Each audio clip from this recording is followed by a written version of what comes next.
again for coming. If you were here last time, we appreciate the support and the second go around. We are looking forward to a great presentation today. If you're here for the first time, thank you for coming. As you know, we're all getting creative on what we're doing to keep ourselves busy and to stay relevant in the market, and we're hoping to give you as many best practices and tips and tricks as possible to help your business grow, because as we know, we're all in this together. So Shmay and I just want to welcome you, want to introduce the team. Anything you want to say before? What I do want to mention is at the end we give a little handout. If you guys could write down some recommendations too on specific topics you want us to go over. If you want like little specialized one-on-one topics to go over, just let us know and we can get things set up too. We just want your guys' feedback on what's going to be most beneficial for you and your business. And of course, these events aren't just put on without some effort being involved, of course. So we want to thank State Farm. Emily's here representing State Farm today.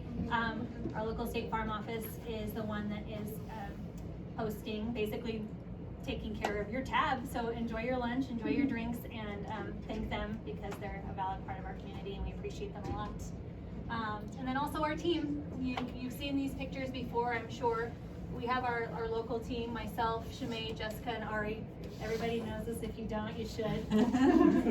And then, of course, we've got our Reno team, Kevin, Angela, Michael, Cameron, Megan, Steph, and Lisa and Ashley from our Fernley office. So, again, we're all in this together. We appreciate their support. You guys will find, you had the pleasure of hearing what Stephanie had to say last time, and it was wonderful. Now we're including her husband, which if you've not had an opportunity to meet him, the energy is crazy good, crazy good, and he's gonna bring some good things to the table. So thank you again for coming, and with that, I will turn it over to you guys. Thank you for coming. Thanks so much, guys. Sharon. Right on, right on. So, of course, yeah, State Farm. Thank you. Big round of applause for State Farm, right? I mean, it's all about the food, right? So, you know, and of course, Jenna says we're going to bring some stuff to the table. Holy smokes, this is the biggest table I've ever seen in my life. So we better bring the show, right? So super excited to talk to you guys about building Raving fans. Really, you know, how many guys love cold leads? Oh, okay. You don't like those Zillow leads? You don't like Realtor.com leads? You know, no, we don't like those. How many of love referral business? Yep. Absolutely love it, right? When somebody can say that you've helped in the past make the biggest decision that they've ever made financially, and all of a sudden they go, hey, you know what? This realtor helped me, you know, get my first home, or help me start investment, you know, property buying, or what have you. Those small commercials obviously help you guys kind of pave the way for those conversations, and we live for that. So we're gonna jump right into some Raving fans. Start off with why Raving fans, why stats, and then we'll jump into it. So Steph, rock and roll. And the actions are on, which I hate, but that's okay. Oh, the actions are on. Okay, so sorry. what we want to kind of give you is some stats that really, I don't know, kind of blew us both away. But then we started thinking about our past experiences that we've had with realtors, and we were like, well, yeah, this is kind of it. So a NAR survey shows 89% of customers said they would use their real estate agent again. So almost 90%. Is that rad? Yeah, we love that. That's cool. But Wah, wah, wah. Pac-Man just dissolved, right? Only 12% of customers actually use the same agent again. Is that crazy? I mean, stop and think about that. I mean, is that bananas? Right? I mean, have you ever been in that situation where all of a sudden you're talking to somebody, maybe you haven't seen them for a while, or what have you, and they're like, hey, you know, I just sold my house, and you're like, what?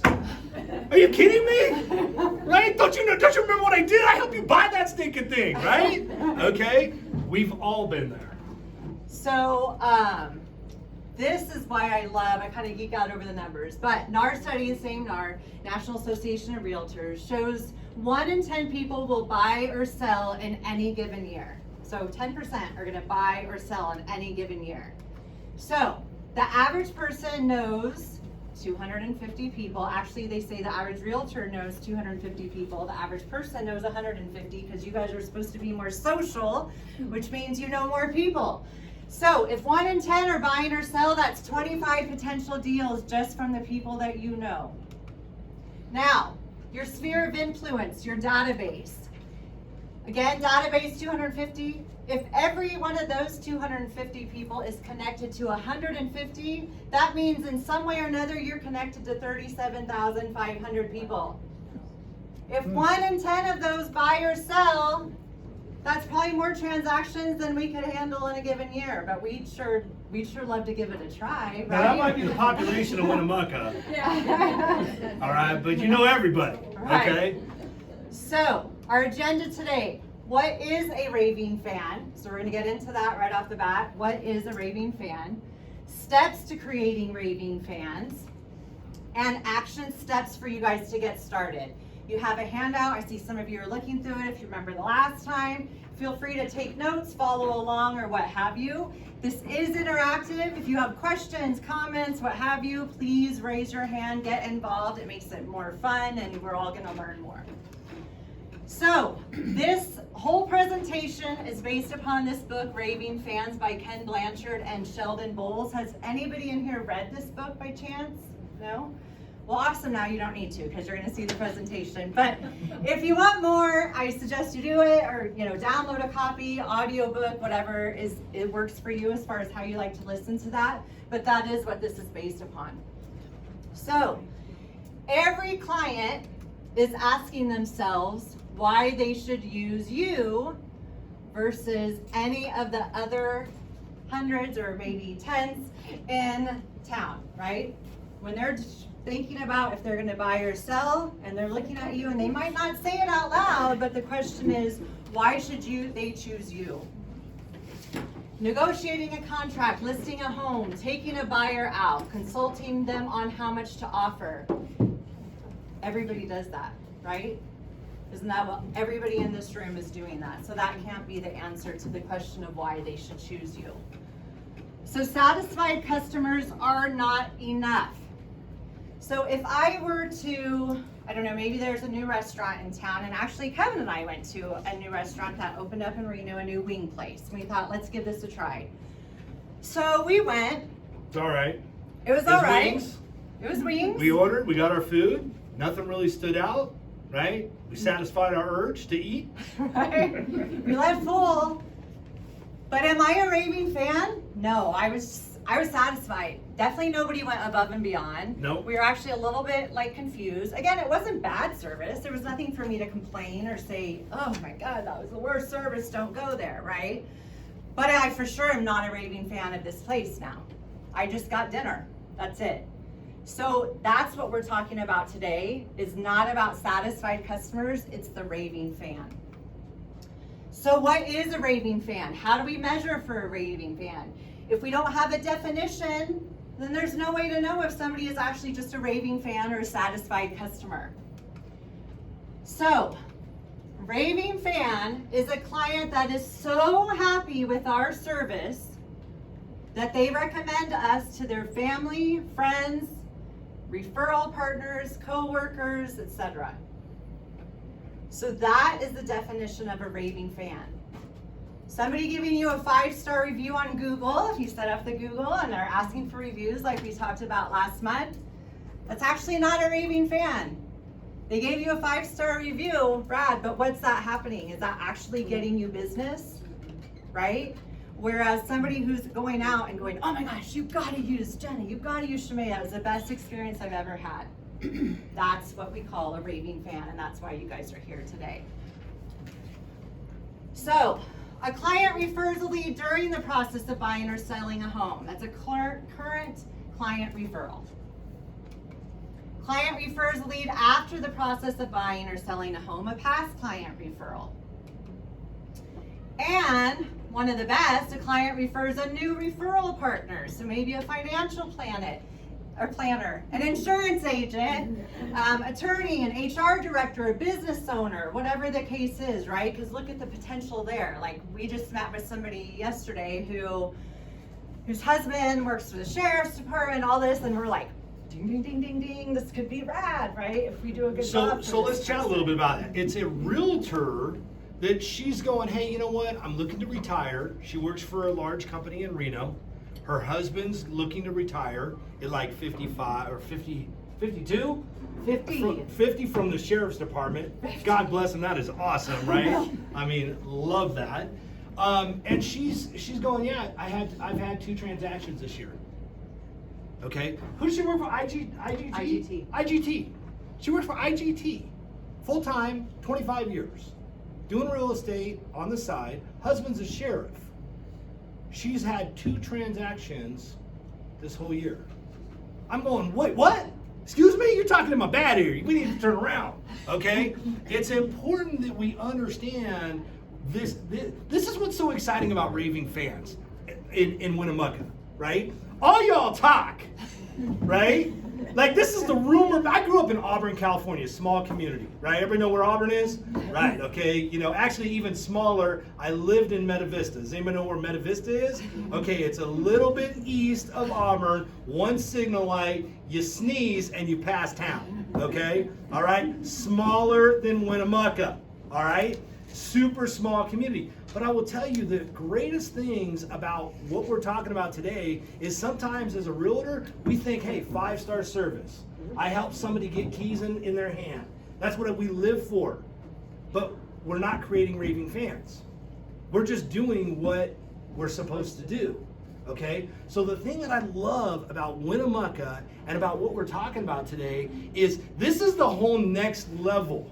Like, you guys are here investing in your business, investing in your knowledge and your database to help grow your business without having to go to realtor.com, without relying on super cold stuff, but actually capturing those people in your database that really are raving fans. They just don't know it yet, right? They don't realize it yet. They might need to be reminded how much of a raving fan they are, okay? And we're gonna talk about connectivity and all that good jazz.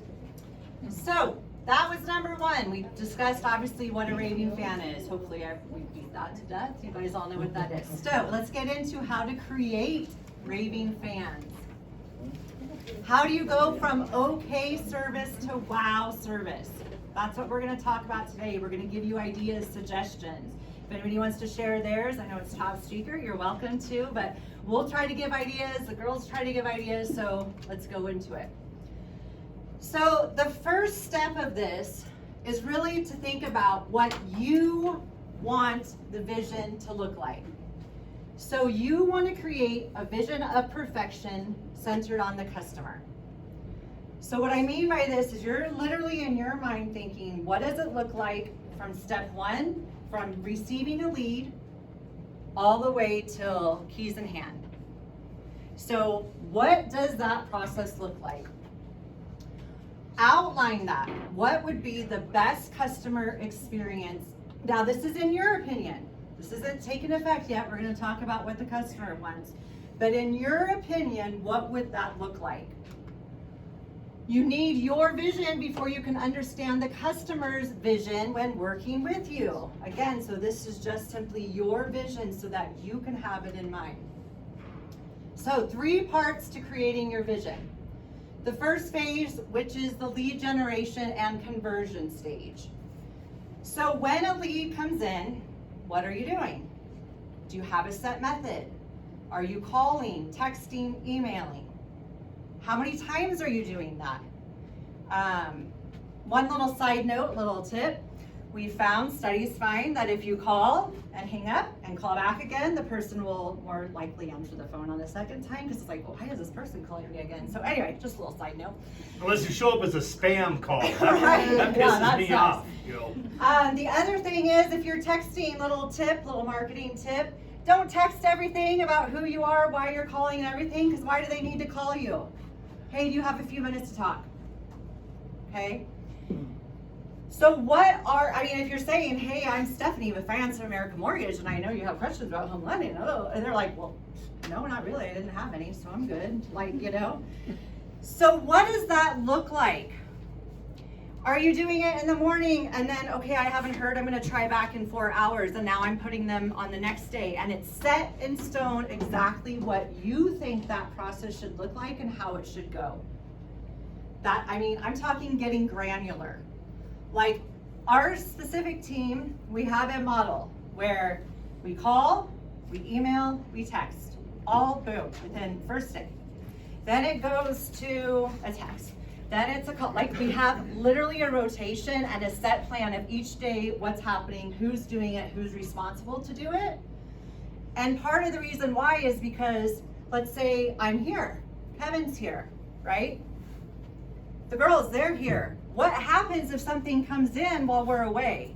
People need to be able to recreate that and step in if you're out.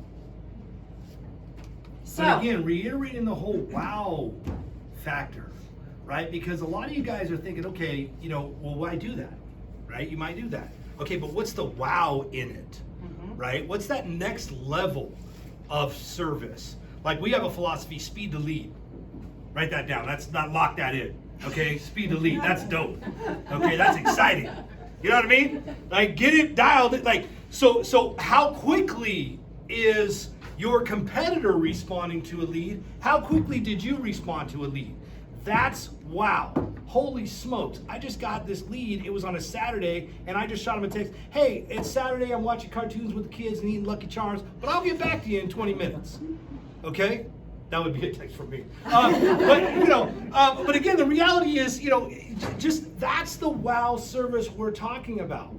Okay? So again, some exciting stuff here. Don't just, when you're thinking of your business model, and in all three of these steps that we're going to get into, I want you to think about, okay, here, how many guys have called AT&T? Now, why'd you call AT&T? Got problems. You need a problem solved. Did you get your problem solved? Oh, that really sucks. All right? But you called AT&T. Somebody might call AT&T and they solve the problem, okay? But how exciting was that call? It was horrible. It was a horrible experience, but you know what? You hung up, problem solved, okay? How many guys have called Spectrum? Spectrum out here? No. They're awful. Yeah. Right? What? We're really rural. Spectrum's in Boise. That's why we have to call AT&T. Right. For everything. Is there some pigeons flying around? We don't even got a mail service out here. We got pigeons. Okay, but realistically, when you think about that, the job is done, right? You had to call cable service, you had to call telephone, you had to call, energy. The job is done. You're gonna hang up. Okay, cool, it solved the problem. Okay? With Finance of America, that's not our goal, right? Our goal is not just to go, hey, okay, we financed on a house, we got through this transaction, little rockety bumpity stuff going on. Yeah, we had to, ask for blood type, eye color, Shamay's not strapping on some gloves. We didn't have to get that, granular, but we obviously got what we needed, keys in hand, we funded, high five. Okay, done, on to the next. Every lender can do that. Okay, what Finance America is about is we're about wow service, and that's what I want you guys to be about in developing this. So just don't, it's not about 5-star. I know Stephanie talked about that last month, right? That's awesome. We love 5 stars. I'm gonna tell you guys that all day, every day. But it's that wow, okay?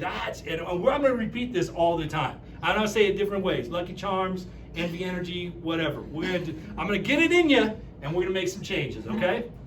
The other reason why it's important to have it written down is because obviously things get busy. And so this is like the ideal thing, right? It's like, what would it look like in an ideal world? And that way you can hold yourself accountable to that ideal model, no matter how busy or what's going on for you. By the way, how many guys did your Google profile page? Honestly. Okay, cool. How many guys were too busy? How many guys realized that your competitors that did their Google page saw the Google page and how much business you missed out on? You're never too busy. In other words, you're never too busy. That's a whole lot. That's a mortgage lender talking. Okay? You're never too busy to make these changes. It's a priority thing. Just make it a priority. That way you'll rock it. Okay?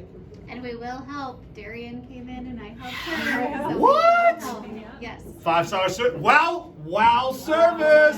What? Drop the mic. We're done. Okay, keep going. Okay, so second phase during the transaction. So what do you want it to look like when obviously they go into contract? Stop it. Okay, listen, this is a bananas industry. Let me tell you, I came from business to business marketing, business to business development, AT&T, yellowpages.com, blah, blah, blah, salespeople all over the country, okay? Before that. I also owned a business, okay? Owned a business and we had contracts, okay? So let me ask you all something, okay? And this is just like bananas to me in this industry. Take yourself out of a real estate environment, okay? If I said, hey, you know what, you're in contract, how does that make you feel? Smothered. Yeah. Controlled. Restricted. Control, Restricted. commitment, Okay, how many of y'all love commitment? Well, my wife's here, so I better say I love it. Okay. I love it, man. Good man, good man. Good answer, good answer. Good answer, Eddie. Okay, but outside of these four walls, outside, meaning real estate, mortgage, outside these four walls, our society looks at contracts as negative. Inside our business, we celebrate the hell out of contracts. We got a contract! We got a contract! Woo! How many guys call your clients, we're in contract, baby? And you guys are sitting there going, man, I am super celebrating our people, but you know what they're doing on the other end? They're going, okay, I'm Maybe in not the case. contract. So in fact, this is a new kind of thing that I've done in my group. I'm like, we're not using contract, the term contract. It's an agreement, okay? But I want us to celebrate and have our clients super ecstatic about having an agreement, moving forward to getting keys in hand. But I'm gonna tell you right now, you use the word contract, outside of our four walls, people fear those. Because you fear them. Think about that, okay? How many guys want to cancel a gym membership? Oh, that's fine, you're in contract though. Okay? Or AT&T.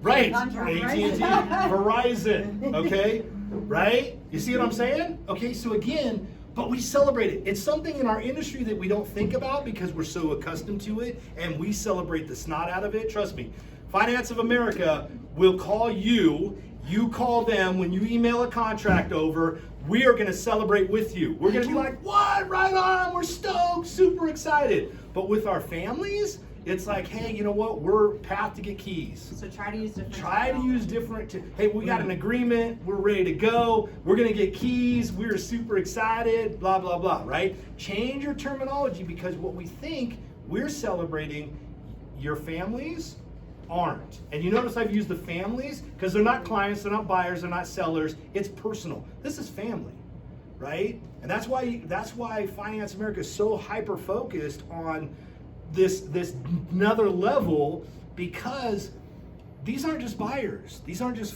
we don't look at them as files, right? These are families making a huge purchase decision, okay? So again, we're getting to it. Rocket.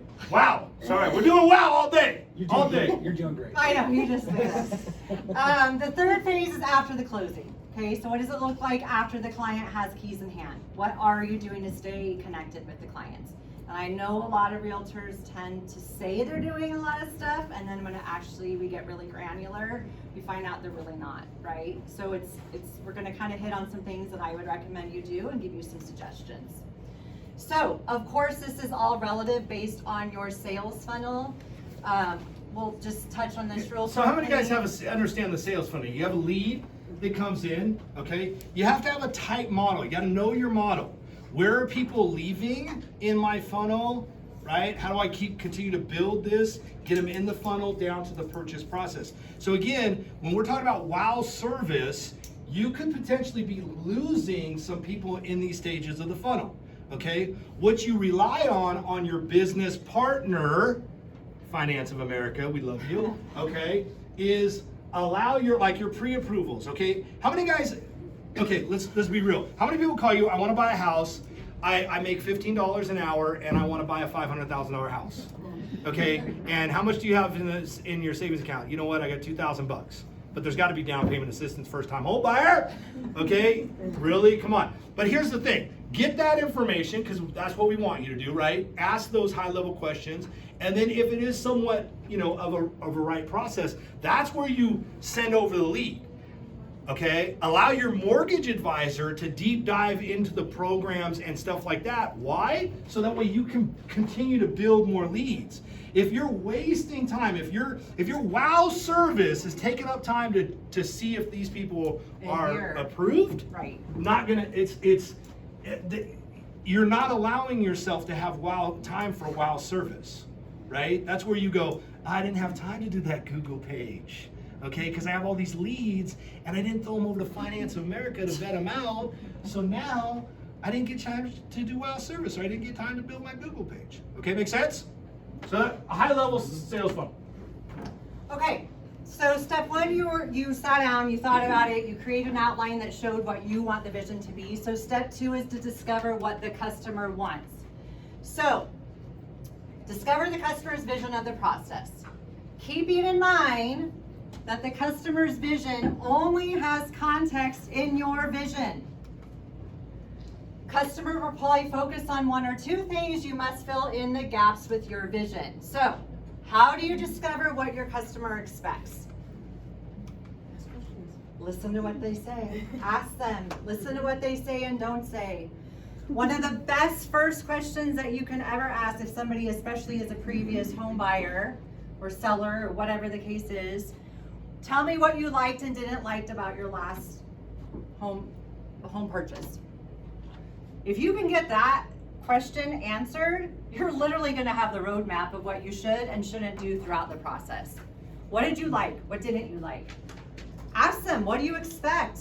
How often do you want to be notified of updates? Do you just want me to reach out once a week? Do you want to hear every couple of days? Like, what is it that you're looking for, right? Ask the customer and hear what they say. Survey your clients. Again, that's where you're going to ask those questions before and after. Ask them, how's it going? And like we talked about in the Google class, how's the level of service I'm providing? Is there anything I could be doing differently at this stage? When this is all done, we're going to ask you for 5 stars. Am I at that level? Is there something I can improve upon before this is done to get us there, right? Ask the question. 3 traps in what your customers say. Saying one thing and meaning another. Saying fine. I'm married, y'all. If my wife says, if I come to my wife and I say, hey, is anything wrong? She goes, no, I'm fine. She is hot, right? I mean, I better rewind and figure out what is happening, okay? So again, understand these things. Silence, right? Getting a lot of nothing. You're not getting much feedback at all. They're not responding. You're asking them questions and you're not really getting information back. Those are some signs that okay, my antenna should be up because something probably isn't going very well.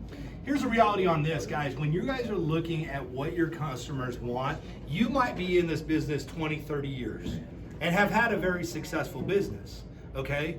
But the way that you're doing business might not attract the most people that's out there, okay? That's fine. If you're happy with that, not a problem. That's not necessarily going to deliver the wow aspect that you might want to try to get to. Does that make sense? Okay, so your clients are absolutely going to give you the information that you're trying to build this out. What do they expect? Okay. Fit customer's vision into yours. Remember how I said it needs to go into context with yours bit by bit, or reject them, and that's okay. Anybody ever fire a client? Okay, so we're used to that, right? We've had to too.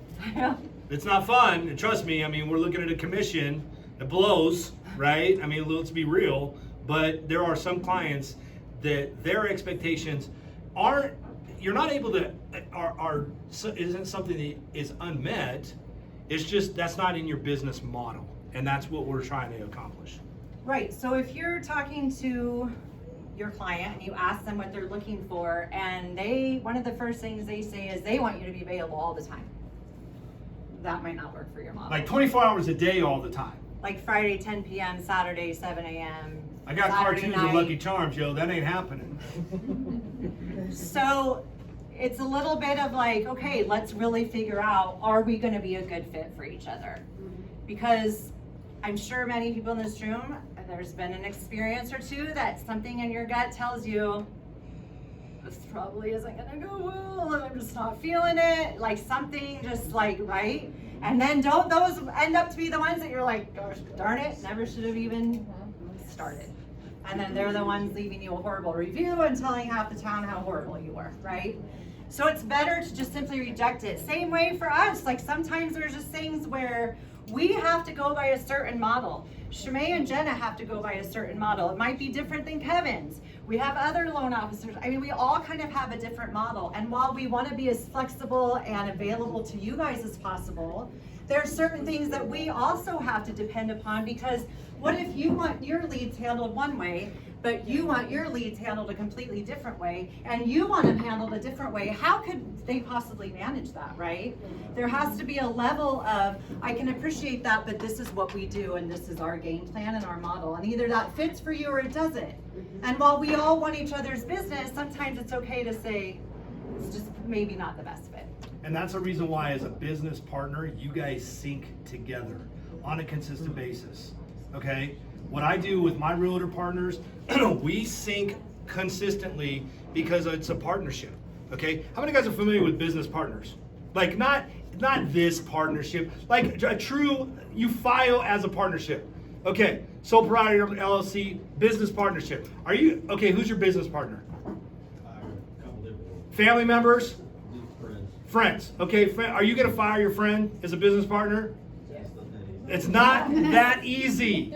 Why? There's an engagement, right? It's you're doing business together. There's a commitment. You might be upset at your business partner. You might be like, listen, we need to adjust something here, right? We need to get on the same page. We're gonna evaluate our business process. We're gonna strategize to create better service, things like that. But you can't fire a business partner, okay? Guys, this real estate industry and mortgage industry, and I could talk outside of the lines just because I came from outside the lines. I've been in the industry for 5 years. So the reality, guys, is we can't be fickle to fire our business partners. We have to be like, listen, my title people, I've had title people, I'm like, listen, you're not getting me my payoffs quickly enough. My processor's losing her mind. Like, she sent 3-4 emails. We need to get this because it's gonna stall our close, okay? And so what happened is I gave I said, you know what, we'll show up to a signing. We have 3 in a row. I'm gonna come 15 minutes early. Let's just chat. So I sat down with my title rep and we had that conversation. I said, listen, I don't wanna bounce to another title person, okay? I gotta build a whole nother relationship. I gotta help them understand my plan, my model. Like, we don't wanna do that with our realtors. We wanna keep solid business partners. But we wanna make sure that our business partners and us are communicating consistently. Make sure we have the same goal in mind. Does that make sense? Okay, so don't fire your business. Don't fire your business partner. Don't fire your business. We're not gonna fire you. We're just gonna all be on the same page so we create happy families, okay? I have a red rubber stamp. Yeah, we won't get political. Not your fight. That's the TV show. We ain't gonna go there. Anyways. So again, never stop tweaking and improving. So obviously, if you see something going wrong or you get feedback or what have you along the way and you realize, yeah, we need to tweak this and we need to change this, then you're gonna do it. So, example, customer, as we just went into, wants you to work 7 days a week, 24 hours a day. Does that fit your vision? I mean, yeah, maybe if you want to be divorced and your kids never talk to you and stuff, then that might. But, so it's really just about tweaking it, making sure it all goes together. So, we covered step 1, or we covered part 2. So step 3 is to deliver your vision plus the 1%. So you have what your vision should look like. You know what the customer is expecting. So now how are we going to get to that wow service, which is what that 1% is? Again, the extra 1% is what makes the difference between good experience and a great experience. The key to plus 1% service is, any thoughts, any guesses? Consistency. This is Stephanie's favorite word. Consistency. Consistency. Which is why, like, we're here, right? The third Thursday? No, fourth. Is it the You're fourth? messing me up. Shush, don't listen to him. Fourth Thursday. Only Like, she you does can it. count on, we're gonna be here teaching a class the 4 Thursdays of the month, right? It's consistency.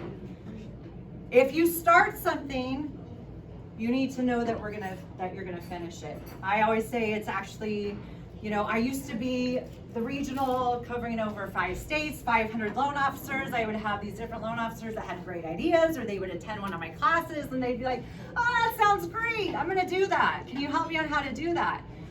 Absolutely. Can you see yourself doing it 6 months from now? Well, I mean, we'll see how it goes. Then don't even start. It's just better not to even start, because when you start something and you don't follow through, that looks worse than to never have started at all, right? Because you build up people's mind of what they think is gonna happen and then you're not there. So consistency creates credibility, and that creates trust. And obviously with this, with real estate, transactions, loans, all of this, trust is like a pretty important element to have, right? You need your clients to trust you. So you guys, I buy a house, you're my realtor, you come to my signing, I get awesome communication, I get a closing pack, a gift. I'm like, oh my gosh, I tell a friend, hey, this is who you need to use because this is what they did. You decide to change your model, you don't do those things. My friend's going, why did you refer me to this person? I didn't get jack. You see what I'm saying? So it can damage your business model. Okay, so ask yourself 2 questions. Can it be done every time for every client? Right? That's a consistency. Can I do this? This seems like a great idea to do for this client, but I don't know, I might not. To Kevin's point, how bad would that look if they're comparing apples to, later and they're comparing notes? Oh, and they will. Yeah. And can it be done by someone else other than me? And I know we all like to think like, oh, I am everything. Like my business couldn't survive without me. Well, God, hopefully you leave it sometimes, at least for a day or a week, I mean, I know it's real estate and trust me, it's hard. And we go on vacation, we all have our laptops at some point every day during the day. But you want to make sure that if something were to happen, you were out or whatever, that somebody else could duplicate that process for you in your absence. Because as you grow your business, and hopefully our goal, everybody's goal in here is to grow their business or you wouldn't be coming to learning events, you must be able to delegate every item on your procedures. It's kind of like if you were to hire somebody for a full-time position, or let's say even part-time, you're feeling busy and you're like, I really need to bring somebody else in for 20 hours. Ideally, that should actually give you exactly 20 hours more work to prospect. In an ideal world, if you're writing down everything that should be happening and you have checklists and you have outlines, somebody else should be able to come in and do that, which would free up that time for you, right? But a lot of times that's not what happens. We hire somebody and they're like, what should I be doing? Well, I don't really know. You know what? Let me show you. Oh, this is taking too long. I'm just gonna do it. I don't know, right? Especially All as y'all are moms. chuckling. Especially as moms. All in the y'all are house. giggling like, yep, we do that. Yeah. We As know. moms are like, I'll just load the damn dishwasher. I don't even know how to do it right? So yeah, it's really about making sure that you're not doing the work that other people necessarily could be doing that you could be delegating off. And I know it's kind of a different environment right now, and maybe we're not in that position to be able to hire on or what have you, but we could get there again quicker than who knows. I mean, this market's been crazy the last 3 years. Who would have thought, right? So stay focused on your highest dollar producing activity, which for everybody in this room is prospecting, right? It's all about trying to grow our business. That's what we're in. We're in sales, so it's prospecting, and more prospecting. Even when you're going, oh, I gotta go pick up the phone and make one more call. I'm like, that's that extra 1%. So do you have a written plan for your touch point? So we have this plan, we came up with this outline, we thought about it, it all is making points. So now again, it's that written plan and making it put it in writing. So write out your steps for the lead conversion stage. Questions to answer. What happens when you get a lead? What are your follow-up steps? Oftentimes we're not able to make contact with the person on the very first call. So what is your follow-up steps? You need to have a procedure for buyer leads and one for seller leads, because obviously it's 2 different clients, 2 different things that they're looking for and focused on. What are your wow factors for this first phase? I know some people are probably like, well, I don't know, what do you mean wow factors? That's what you're supposed to teach, so yeah, I'm gonna give you some ideas. So here's some examples of wows for the before phase. Handwritten thank you notes after a meeting. Like, how many people are doing that? Like, send a thank you note. I love getting handwritten cards. I mean, they make you feel special, right? Like, there's something about that to think the person went through and took the time to do that. Make sure you're following through when you meet people. Drop off a listing packet the same day you receive a call to their front door. That's wow service, right? They call and they have some questions for you, and you put together a whole packet, and it's literally delivered in their front door. Thank you so much for your time. Take a look through this. Especially in Winnemucca, like I would think it's not too far that you would have to drive to get to any one place, right? Even if it's an hour, I mean, that's worth your time. Like, how many thousands of dollars are you gonna make off that? The other piece is when we're going through these, if you have an assistant, you start analyzing, okay, I can scale this, right? So a tight business plan allows you to scale, allows you to manage it, see what's working, what's not working, and adjust. A flawed or not a business plan, what happens, there's no way to kind of see, is it working, is it not working, or not consistent, okay? So this could be something that like, okay, I just received this call, talked to this listing, fantastic, my assistant's gonna go deliver this package, and you have all these packages already set up, okay? That's a process. Awesome, cool, jump in the car, deliver that, or you might have 5 deliveries that day, okay, fantastic. So those are some tight programs or tight things that you guys can help grow your business and deliver the wow. Okay, an all about you form. And if people don't have this, reach out to your Winnemucca team because they have one that they would happily send over to you. What is an all about you form? It's where you ask about them. Like, what are some of the things that are on the questions, Jess? Colors, favorite flower, favorite scents, sports, what they like to do in their free time. Yeah. Just a little something to get to know who they are, so that when whatever it is you choose to do, you tailor to them. You're not sending them a closing gift that's gonna make them break out in hives because they're allergic to. Ding, ding, ding. Right. You know, it's more of just getting to know, so when you're catering to them and providing that wow service, you're not doing it with something that they really hate. I hate the smell of coconut, but you sent me coconut lotion, thank you. Yeah, because here you could be thinking exactly to Jenna's point, oh my gosh, I have this amazing gift basket and it's let's just go with that, coconut related, everything in it. There's all different kinds of stuff, and that's literally the only thing in the world they hate. They're allergic to it and everything. So you think you're delivering wow service, and actually it was literally the exact opposite. It's a re-gift now. Yeah. I mean, I'll tell you, unfortunately, we were not getting this information in the past, and we did like a fun little mailer at Christmas and sent out little like peppermint schnapps and whatever stuff. And unfortunately, our client had to call and say, man, I really appreciate this gift, but I'm actually a recovering alcoholic. Yeah, how big did we feel? Right? It was wow service, but not the wow we wanted. Okay, it was like, wow, Right. we screwed Wow, up. we suck. Okay, Yeah. it was bad. So yeah. And we couldn't have felt worse. And same thing where it's like, you know, you're finding out their favorite coffee order, or you meet them for an appointment to go look at houses, and you think, I'm just gonna pick up a vanilla latte or whatever, and if somebody picked me up that, I'd be like, well, pick me one of the trash, because I don't drink coffee, right? So like you're thinking, I'm doing this great thing, and then it's just not. So that's why it's a great little form. I highly encourage you to reach out to the ladies. They have one, it's ready for you to go and fill it out and make it part of your process. Like, I'm so glad to be connected. If you could please get this filled out. I ask this from every single one of my families. Go from there. Welcome board at the office with your client's name. If you're meeting them at the office, have something that has their name basically in lights, right?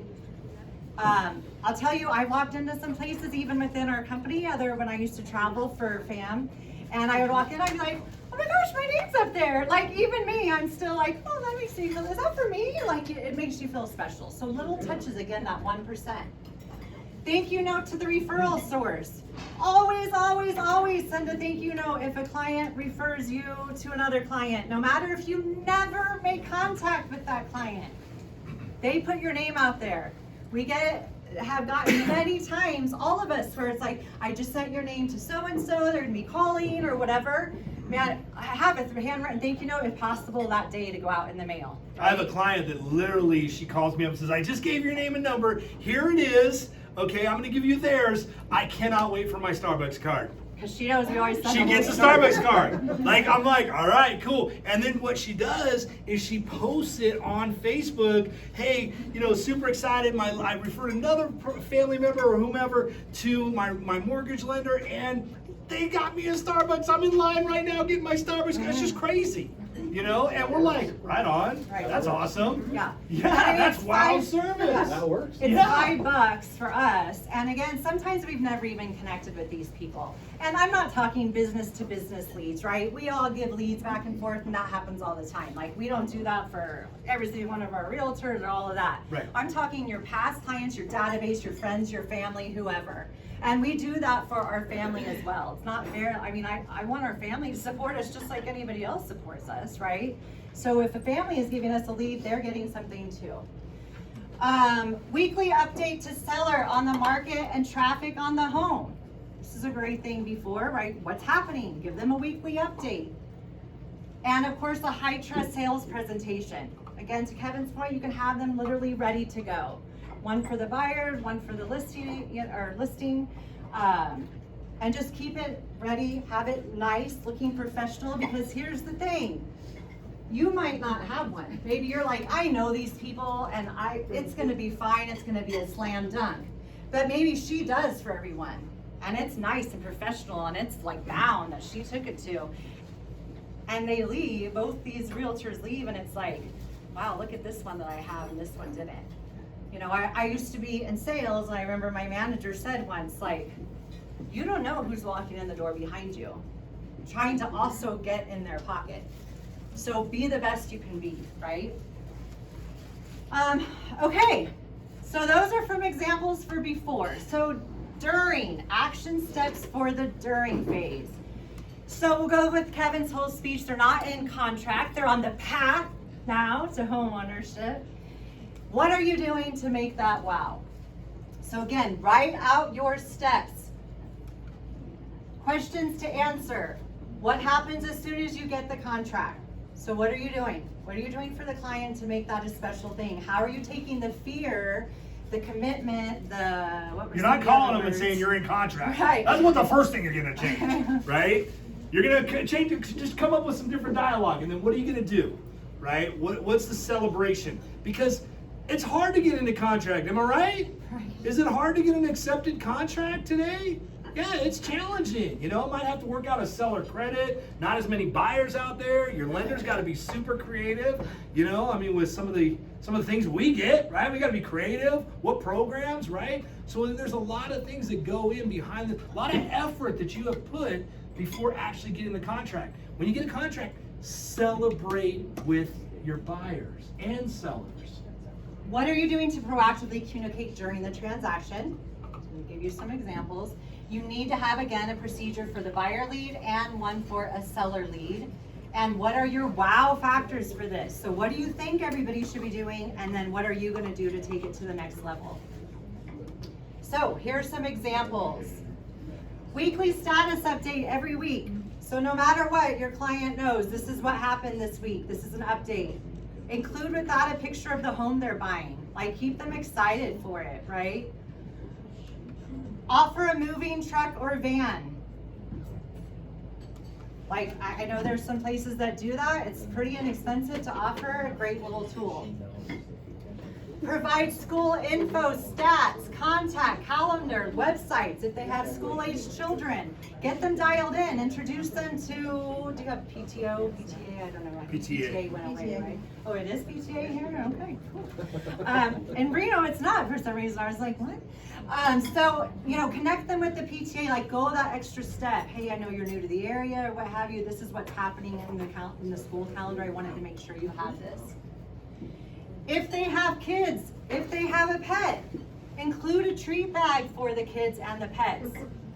So let's say they go into contract, offer, or it goes to initial underwriting and it's approved. Great thing to send out is like a little moving kit. You can get it from Amazon. It's like 25, 30 bucks, the little pens, markers, all that. And then throw in a book. They have the Berenstain Bears. Says something It says about it's moving day. It's like a $5, $6, $7 book. Throw that in if they have young kids. Make it exciting for the kids too. Are you kidding? As a parent, the number one way to our heart is through our kids, right? We love it when people acknowledge our kids. And people that have fur babies love it just as much, right? So include them along, acknowledge that. This is the wow service. Again, you don't have to do this. You can still be a great and just fine agent without doing this. This is about the raving fan.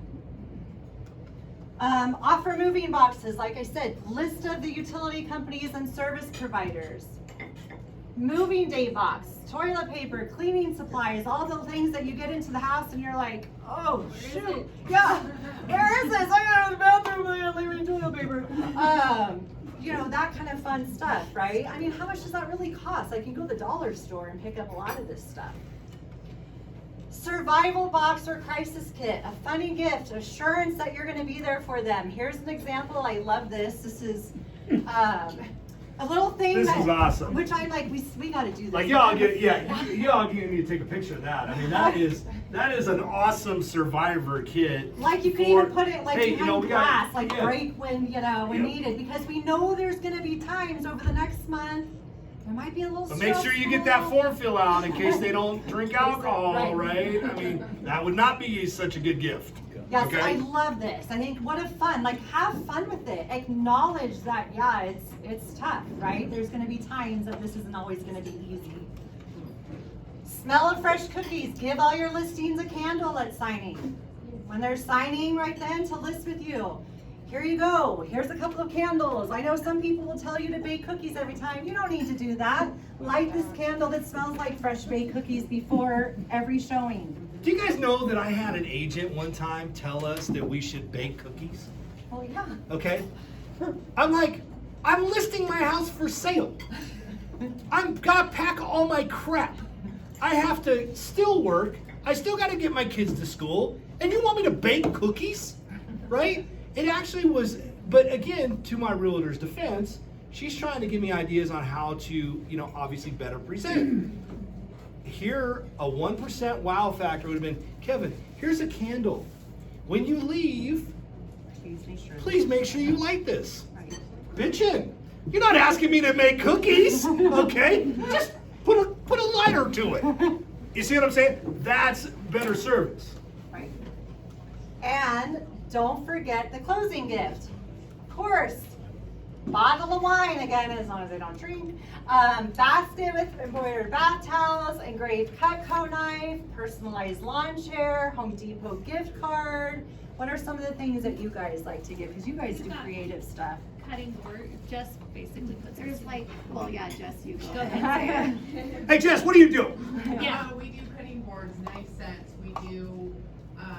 we have some embroidered, towel, or they're towels with the mittens and the. Is it personalized? Personalized? We have them embroidered with Home Sweet Home. Oh, I love that. Yeah, so it's Home Sweet Home, so we do a lot of different little things depending on if they've already owned a home, or if this is their first time home buyer. Wow service right there. Knowing the difference and not just going, hey, here's a bottle of wine, congratulations. We even give Tupperware if they're like single. Like women. the younger generation. Dude, I would love some Tupperware. Tupperware and toilet paper, I've been happy. We do have a lot of inexpensive, but they're really great stuff. We have the holders for the spoons on the stove, and Yep. they're really nice, and Wow. they're like $20 a pop. Right. They're Yeah. like super You need really it. nice. Yeah. That's wow. That's that 1%. Knowing your client and listening to their situation and getting them a closing gift that really means something. That's pretty huge. A fun thing you could do if you ever wanted to, if you take, if you have a smartphone and there's many apps on your smartphone like Watercolor Suite and I don't know, look up watercolor apps. You can actually download or upload, I don't know the right terminology, on your phone, a picture of the house that they're buying. You click a couple buttons and it turns it into a watercolor on your phone, okay? You go then buy watercolor paper or on Amazon or Walmart or artist supply store, whatever. So it's watercolor paper, which looks kind of like textured and a little different, right? That's what artists actually paint a picture on. And you take that one that you spent literally 20 seconds going boom, turn it into a watercolor, and you print it on the watercolor paper, put it in a frame that you can find for like $10, and people think that you painted them a picture. Have them painted for that. I had a family member or a client that I graduated high school with. We were in art together, and and I mean, this is forever from high school, right? And so I did her transaction like 3 years ago, did this, framed it, mailed it to her, okay? She opened it up, calls me up and says, oh my gosh, I can't believe you paint. Are you still painting? I'm like, yeah, heck yeah, you know, come on. That's what I'm doing. I'm just sitting down painting for hours your house, right? She's like, oh my gosh, I've shown everybody this. I'm like, right on, fantastic. Give them my phone number, okay? So it's just, it's the small touches like that. How many guys have ever seen that app, done that app? Anybody familiar with that process? And Shemai's, So- You guys have? So yeah. Shemai will help We you. used it through Etsy, but we Okay. used it out on the closing and my buyer literally cried. Yeah. Yeah. So it was their first home. Yep. We put it on their house, their name, Yep. established, and And little did you know, Yes. you don't need to use Etsy. Literally, it's an app on your phone. So anyway, super easy. Nice. We can walk That's you through awesome. it. The girls can walk you through it and tell you how to do it. It's literally the only expense you're gonna have is the cost of the watercolor paper and the frame. What I recommend is that you sign the back of the frame and put your number on the back. Not a big fan of gifting gifts that have your brand name or company name all over it. Like, blah. I mean, if you wouldn't want that, like, you know, Yeah. we love Finance America Mortgage, but really, do you guys love it? That you want Well, you guys do love everything about it. You guys, let's clarify. You love it. Those wine glasses are on point. They are Even on if they point. have fam on them. I like those If glasses. you don't have a wine glass, come by the office. Make sure you gotta get a wine. So yeah, I'm not a big fan of that. So that's my kind of 2 cents. But hopefully another little idea to kind of set you apart. Again, not spending a ton of money. It's just going above and beyond. So now the after phase. This is kind of near and dear to my heart. We always really, I think, our 2 offices, I would say especially, spend a lot of time with our clients after the sale, and we're extremely proud of this. And this is something where it's actually fairly easy to do. It's just a time and it's a commitment, right? So it's just committing yourself to making sure you do it. So write out your steps for after the transaction is complete. Questions to answer. What happens to the client once you close? What are you doing to stay in touch?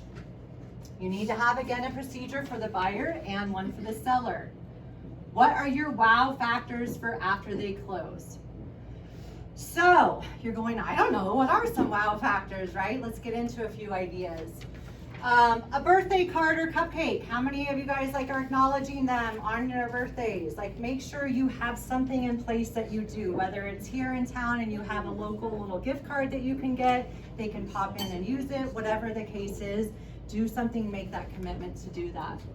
Housewarming party program. I know whenever I come here, y'all like to say, oh, everybody knows everybody. I'm sorry, no, not everybody does know everybody. So this is rad. Like, you tell your client, this is what I do for you. I want you to invite 30 of your closest friends, coworkers, family, and I'm gonna pay for that. Like, and I know that they would be happy to help you do that. So how much money does that cost to cater for 25, 30 people? It's not much money, but you're getting their database right then, you're meeting them. It's the best time to meet those people and make those connections.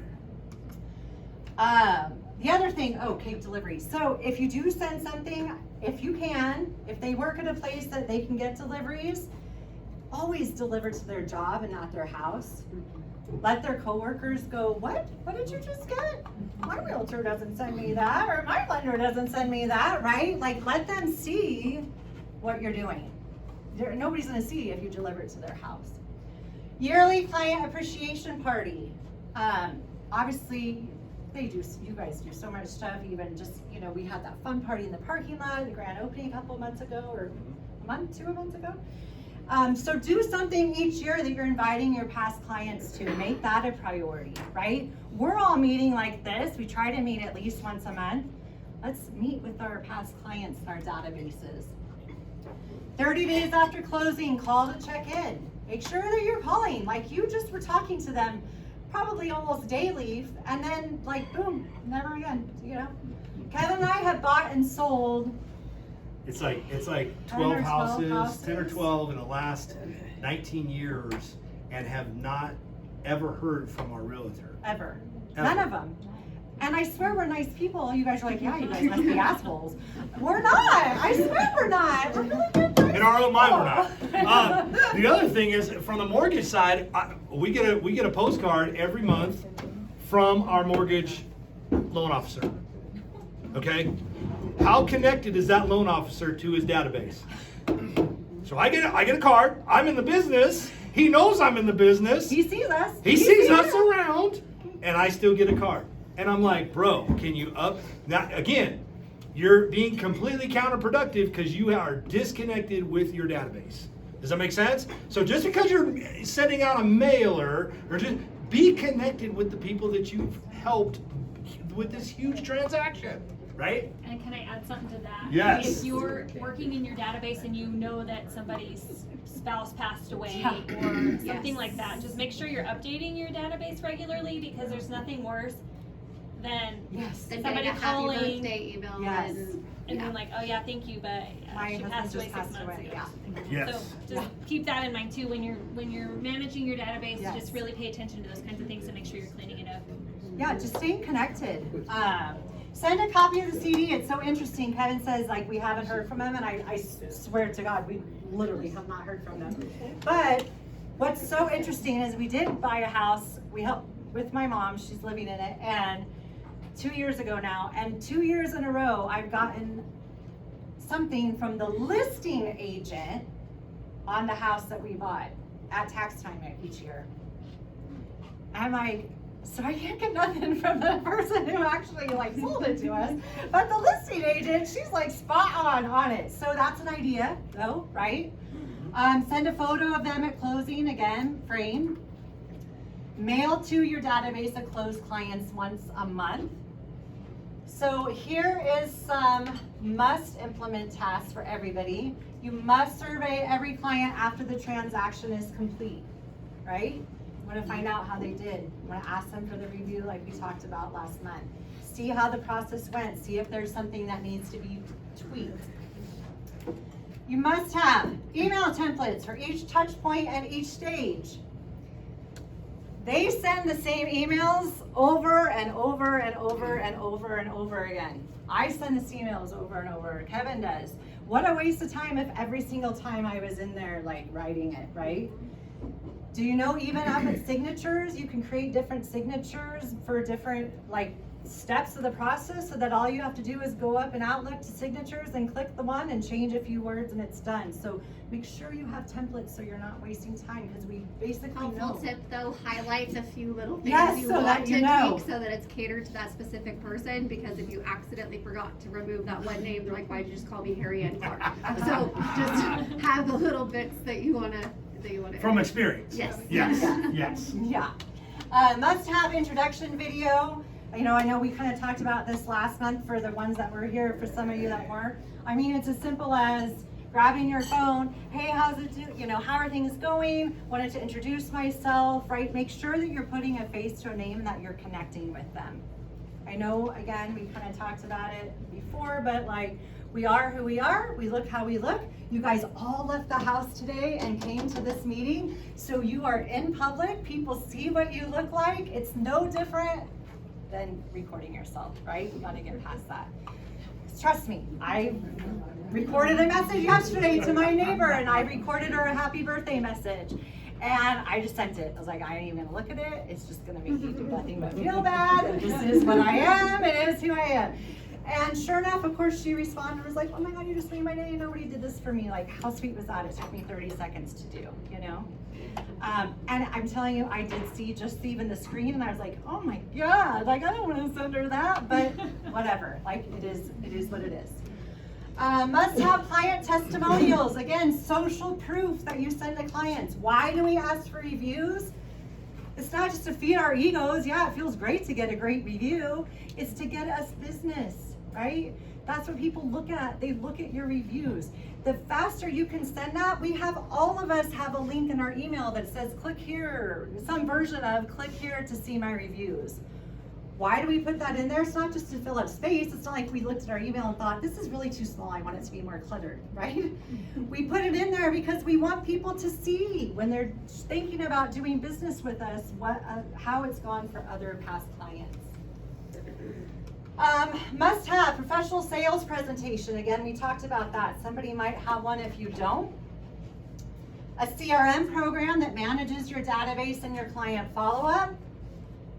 If anybody in here doesn't have one or they're being charged for theirs, please reach out to your team here because we have one that you can absolutely use for free. It might not be the best in the whole world, but it is available to you. It's always available to you. There's no charge for it, okay? I feel like that's kind of it, but I'm like thinking, did I miss something? Did I forget something? Any questions? Any At questions? this point, it's really just about questions, ideas, feedback, thoughts. Hopefully, everybody learned something and took something away that they can implement. I mean, Hopefully even everybody's if still it's awake, one even though you ate. Right. No coma, no food coma. Any questions? Anything? I just have a comment on Kevin when you said that your prior lender was sending you, no, it was the lender, and he Yeah. knows you're in the business, so is that a good thing for him to do, or? It's a are bad you thing. saying- It's I think it's it's a bad basically thing. he's disconnected with his database. So if he's sending me, Because he's trying to get our business. He's trying to get a business. As if we were still potential clients. Because when we did our transaction, we weren't in the business. right, Right, but now that he knows you're in the business, and like, he's not even paying attention. he's not Correct. paying attention to his database. So if you guys want some strategies on database, you know, this team right here, it will absolutely help sync Okay, up I know. the database, you know, and give you guys ideas, help out, strategize, partner, right? I mean, that's what it's all about. But yeah, I look at it as a huge negative because if he's disconnected with me being in the business, how disconnected is he with knowing if any of his people have passed away? Knowing if any of his people don't drink alcohol, right? No, you see what I'm saying?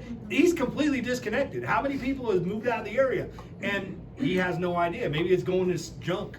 You know what I mean? So yeah, stay connected because again, like this whole aspect is raving fans, and right now you have a database. How do you get that database? Maybe they're not raving fans right now. It's okay. What can we do to get them to become raving fans? And it might be a video. It might be something like, hey, you know, we haven't talked in a while. I just want to say, you know, how you doing? How's your family? We're here for you. You know, blah, blah, blah. That's what I'm glad that you just asked that actually, because it did make me think about two things I forgot. Little tips. One is, I don't know if I said this last time or not, it doesn't matter, but a letter of the week. So if there's 52 weeks in a year and there's 26 letters in the alphabet. So if you start the first week of January and you commit to this and you go, okay, this first week I'm gonna reach out to everybody in my database whose last name starts with the letter A. And then the second week B, third week C, D, E, and you go, at least if you do nothing other than that, you're committing to reaching out to your data. You'll reach out to everybody twice a year, okay? Then if you throw in a birthday and Christmas and all the usual things that most people reach out to, then at least you're up to like 4 or 5 something touches through the year. Big note, that, and I wanna say if starting again in July, I think we're up to letter G, I could be wrong, you'll have to look at the calendar. I think we might be up to G or H. So if you're like, man, this is kind of hitting home and this seems overwhelming, don't be overwhelmed. Just A, B, C, D, E, F, G. Just do those and you'll be right where you should be for the year. And then next month or next week it'd be H, I, etc. Okay? Now, how do I reach out to them? Like, I don't have the time to call everybody that starts with the last name of A. Like, you know, I get that. And maybe you're even more like me where you're like, I have the time, but that's the last thing I want to do is talk to all those people. So, just keeping it real, folks. So, there is a thing called slide dial or slide broadcast. And what you can do, I don't know if you've ever been near your phone and all of a sudden it says you have a voicemail, but you had it next to you, it was on, and you're like, what the heck? How did I miss that call? But you had a voicemail. This is a way that you can use to leave. It walks you through it at slidebroadcast.com, I believe. Go into it, it has you call this number. You would leave a voice message. Make sure, obviously, this is gonna go to one person, so you wanna keep it generic, but personal enough to where they could make it feel like it came just to them. So, you know, hey, how are things going? I just wanted to check in. It's been a bit. Give me a call. Let me know if there's any questions, anything I can do. I just want to see how your family's doing. That's simple. Like short, sweet, easy. Please don't mention that you're a realtor and you love referral business and all that. Like that's not the time. You're just checking in, okay? You record it, you enter, you literally can download the phone numbers that you wanted to if you have your clients in a spreadsheet, and it immediately sends that voicemail out to all those people and they think you just got a call. Poor Kevin, one time I did that for him when To my whole database. when our builder when our My phone builder was blowing up. our builder just released a phase that we didn't know they were gonna release, and then I did that to over 300 people, and it was like, woo! It was Quite a bananas. couple of hours. I'm let's like, just and then say. of course, why are all these people calling me? Stephanie, why are they? He's Well, like, I'm trying this new thing out. I sent that, you know that thing you recorded the other day? Yeah, I just hit send. I'm like, that is rad! Okay, so the cool thing about it was there were a lot of people that called and left me a voicemail, because obviously I can't get to them all, right? And they said, And hey, text. You were or so text, and they said, Kevin, I saw that you called, is everything okay? Which was rad because I was programmed in their phone. So that was kind of cool. I was like, hey, that's pretty, because that's another thing that I tell people when, in our model with our lead, when we get a lead, I always tell people, hey, this is my cell phone, do me a huge favor, program me in your contacts, and I'll do the same thing. That way, if you're calling, I know who's calling.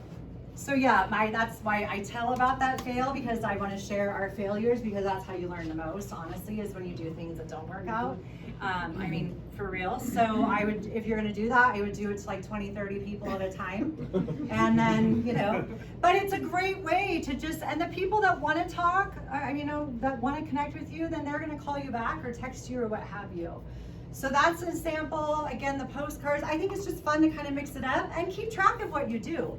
Like if the first part of 2022, you sent a text message or you did the slide aisle, then the second part, you don't want to do that same thing. Like mix it up, right? Do a text one time, a call, a postcard, email, like keep it, kind of just vary it up so they don't feel like, oh, here's my annual thing from Kevin, you know? So that was my 2 tips as far as database management, that hopefully that'll help you guys to feel like you can kind of dive in. And I see some of you guys are jumping to that last page. Yes, Do me a please. favor, flip to that last page if you haven't. Take a couple minutes and fill that out. And then just tear it off and leave it where you're at. That's fantastic.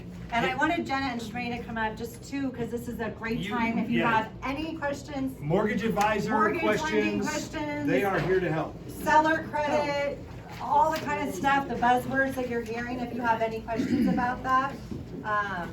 But as you do that, please fill out that survey, be as specific as you can, and that'll really help them to figure out what your needs are. Also next month, we'll be doing another topic. The girls will get you the details. I think you're gonna be excited about it, but we're gonna keep you waiting. Just know we'll be here. And I've got a suggestion for you guys. I think most of you are doing this, but we find sometimes as a lender, we get put into an awkward position if you're not letting the clients know that you can show them any house, regardless of who it's listed by. Because sometimes then we have like one person that says, oh, well, you know, Darian showed me this house and Heather showed me this house, and then we're like, okay, who are you working with? Well, I don't know. They all showed me houses. I don't know yet. And it's like, you need to pick somebody. And usually who you pick, just stick with, you know, like, or we try to do that, but it's really good if you guys can let them know up front, like, hey, I can show you anything you want, regardless. And you probably do, but I still find that we get that sometimes, and we're like, yeah, so sorry, I don't know. I even had that misconception when I bought my house, because I wasn't in the industry yet. And so I had an agent show me a house, but then we wanted to look at a house that was listed from a different company. We switched agents thinking we had to. When I found out we didn't, I called her, felt horrible. I'm like, you spent so much time on me. So it's just, because we obviously want clients to stay with you too. And so I love that whenever I get a referral, you guys are fantastic with shooting me a text, giving me a call, and you say, hey, I referred this person to you. That way we make sure they stay with you till the end. Yeah.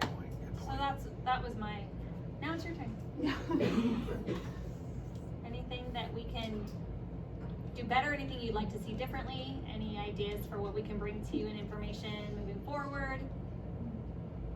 Hey, what about, I got a question, maybe this will help these guys out. What's the difference between lowering the price? What's the advantage of lowering the price, because we're in that market right now, versus a seller credit to buy down the interest rate? Why would that be a great strategy for a realtor and a buyer? You tell them, because you know more better than I do. Oh my gosh, I'm trying to tee you up, girl. Okay, this is a common challenge that I have with a lot of my realtors, right? They're just not grasping the understanding of